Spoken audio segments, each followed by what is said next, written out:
In brief, a power plant in Hellisheiði, Iceland not only produces no emissions, it technically produces negative emissions. Moving forward, the development and adoption of such geoengineering methods will be essential as we continue to fight climate change.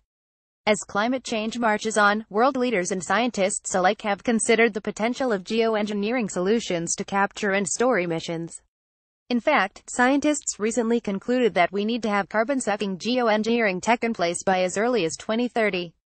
As reported by Quartz, it seems Iceland is ahead of that deadline. With the help of a 300-megawatt geothermal power plant that's been built in Hellisheiði, the plant captures more carbon dioxide (CO2) than it produces, meaning it produces negative emissions. That said, it's true that the plant only produces about one-third of the carbon a traditional coal plant would, but more than what it emits is both captured and stored underground. To accomplish this engineering marvel, a wall of fans sucks in air, filters out CO2, and injects the CO2 into water, which is then pumped into the ground where it becomes rock.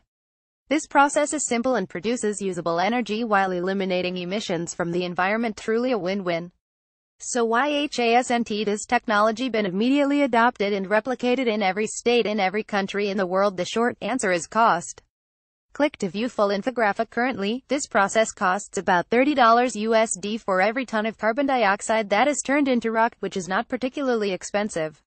However, capturing the CO2 from the air would be significantly more cost-intensive. If the cost of pulling carbon dioxide could be whittled down to $100 per cycle, as its creators are aiming for, then the technology's adoptability would be much improved.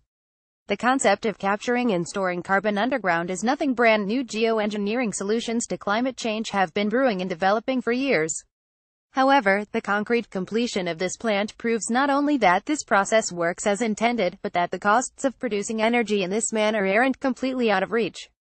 As the technology continues to advance and improve, they will hopefully continue to become more affordable, and in turn, more widely adopted.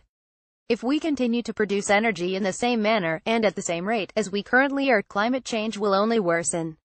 Its life-threatening repercussions will continue to become increasingly devastating, not to mention costly. While we shift from fossil fuels to renewable resources, it's important to note that our emissions aren't going anywhere.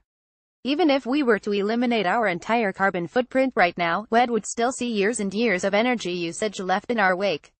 This isn't to say we shouldn't do anything, as we've already jeopardized ourselves and the planet.